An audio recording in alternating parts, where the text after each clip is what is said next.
quand la tristesse arrive, je sais tu es là, toujours près de moi. Bon jeudi, bienvenue à votre émission La Victoire de l'amour, comme on le fait à tous les jeudis depuis un bon moment déjà. On rejoint notre ami Pierre-Luc Bordelot.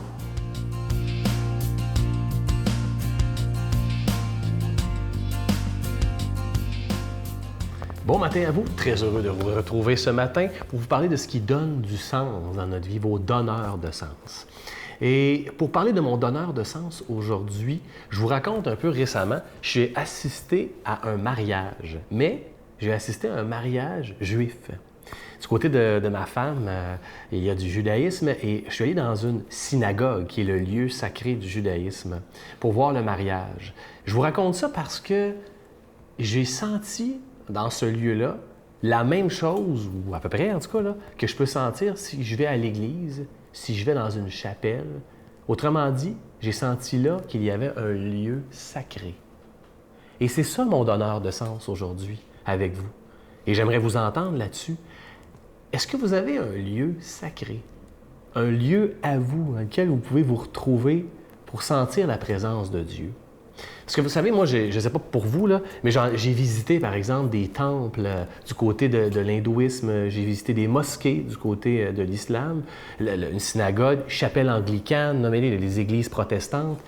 Et à chaque fois, bon, on se retrouve dans un décor différent, c'est pas notre tradition, évidemment, mais à chaque fois, il y avait toujours 3 critères intéressants qui me rebondissaient au visage. Je me disais, pour sentir que c'est un lieu sacré, là, je me disais d'abord, des gens se rassemblent ici depuis longtemps et pour de bonnes raisons.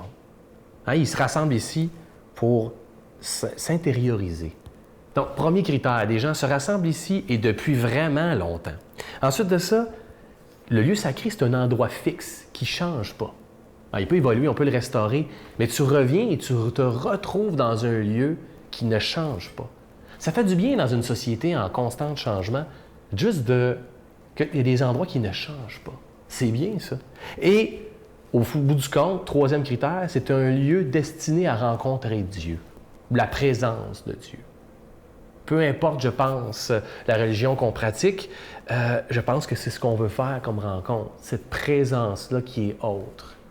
Et je ne sais pas si vous en avez un lieu sacré. Moi, je me suis retrouvé dans les grosses églises à Rome, par exemple, à me dire « Wow, impressionnant », autant que dans une petite chapelle à Assise, un village pas trop loin, où Saint-François d'Assise était, une petite chapelle, là, mais qui avait 1000 ans, 1500, je pense, 1500 ans d'âge, et c'était incroyable, absolument phénoménal. Des lieux sacrés, des lieux comme ça qui nous rappellent que des gens ici se rassemblent et depuis longtemps. Des lieux sacrés aussi qui nous emmènent à rencontrer Dieu. Partagez-les-moi. Je veux vous entendre sur vos lieux sacrés à vous. Des lieux qui font en sorte que vous vous retrouvez avec lui pour donner encore plus du sens à votre vie. Notre Père qui es aux cieux, que ton nom soit sanctifié, que ton règne vienne, que ta volonté soit faite sur la terre comme au ciel. Donne-nous aujourd'hui notre pain de ce jour. Pardonne-nous nos offenses comme nous pardonnons à ceux qui nous ont offensés.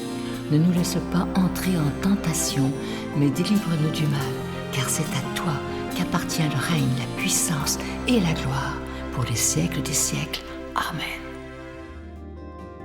La Victoire de l'amour vous invite à sa retraite spirituelle dans le centre du Québec les 19, 20 et 21 mai 2017 sous le thème « Libère-toi enfin de la culpabilité ».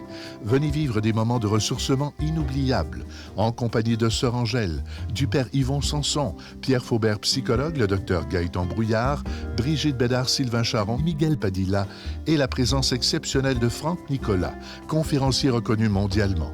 À l'hôtel et suite Le Dauphin à Drummondville. Réservé au 514-523-4433 ou sans frais au 1-888-811-92-91.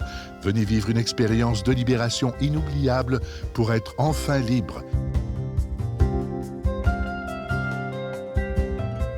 Je suis tellement heureux de vous parler de ce beau cadeau du mois, une belle exclusivité de la Victoire de l'amour, ce CD que vous ne trouverez jamais en magasin. Il s'agit du CD du chapelet médité avec nul autre que Chantal Paris et notre amie Brigitte Bédard. Et je vous le dis, ce CD-là, c'est quand vous avez fini de l'écouter, on ressent une paix absolument extraordinaire. C'est un chapelet qui est prié, médité, mais dans la joie aussi. Et Chantal et Brigitte prient à toutes nos intentions. Chantal se confie beaucoup sur toutes ces culpabilités qu'elle a vécues longtemps dans sa vie, jusqu'à temps que le Seigneur l'en libère. Alors, c'est un beau témoignage en même temps de Chantal, et c'est un chapelet médité, un CD qui dure environ plus de 50 minutes. Alors, c'est des très, très beaux moments. C'est avec un don de 25 $, si vous en voulez deux, avec un don de 40 $. Je vous donne l'adresse. La Victoire de l'amour, casier postal 120, succursale Boucherville à Boucherville, le J4B 5E6, je vous la redonne. La Victoire de l'amour, casier postal 120, succursale Boucherville à Boucherville, le J4B 5E6. Également par téléphone, par carte de crédit du lundi au vendredi de 8h30 à 16h30 dans le 514-523-4433, 523-4433 ou sans frais le 1-888-811-9291, 1-888-811-9291 et aussi sur notre site Internet, le www.lavictoiredelamour.org. Vous savez que par Internet, c'est une façon très sécuritaire de faire votre don également. Et je voulais aussi vous dire que c'est un cadeau qui se donne tellement bien à des gens qui sont peut-être seuls à l'hôpital, dans un CHSLD aussi, peut-être seuls dans leur maison. C'est une belle présence de pouvoir prier avec Chantal et Brigitte, ce beau chapelet médité, un oasis de paix.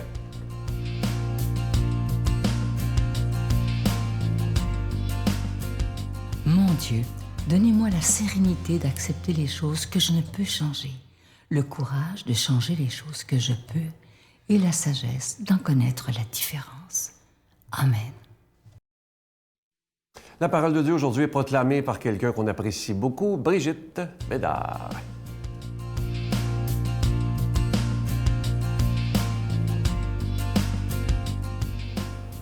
Bonjour tout le monde, bon matin.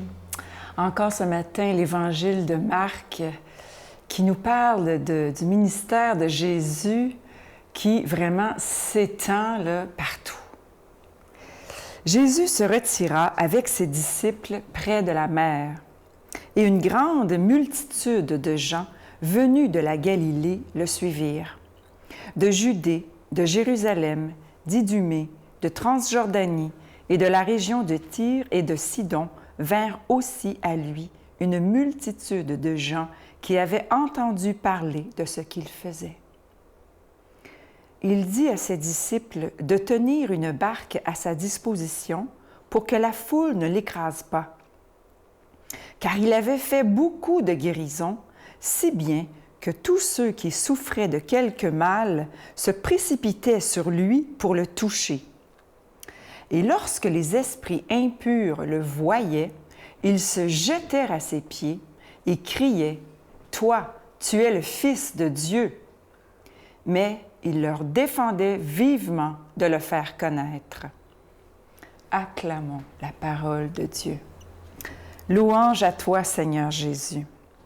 Quel évangile! On voit que vraiment le ministère de Jésus s'étend là, partout. Qu'est-ce que ça symbolise? C'est que vraiment, Jésus est le seul qui est venu pour nous délivrer, vraiment rendre la liberté aux captifs, et que ce ministère-là, que cette délivrance-là, bien, c'est pour tout l'univers. C'est pas juste pour un petit peuple, c'est pour tout le monde, d'où qu'on vienne. Et on le sait que ça va se répandre partout. C'est pour ça qu'on dit que c'est l'Église catholique. Catholique, ça veut dire pour tout le monde, universel.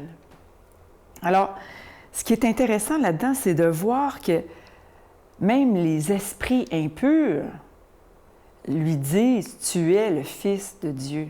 Alors même Puis on sait que la mer, dans le langage symbolique de la Bible, la mer, ça représente toutes l'enfer. Alors, les monstres, tous les esprits infernaux, tout le mal, c'est ça que la mer, ça représente le chaos. C'est là où se trouvent les esprits diaboliques.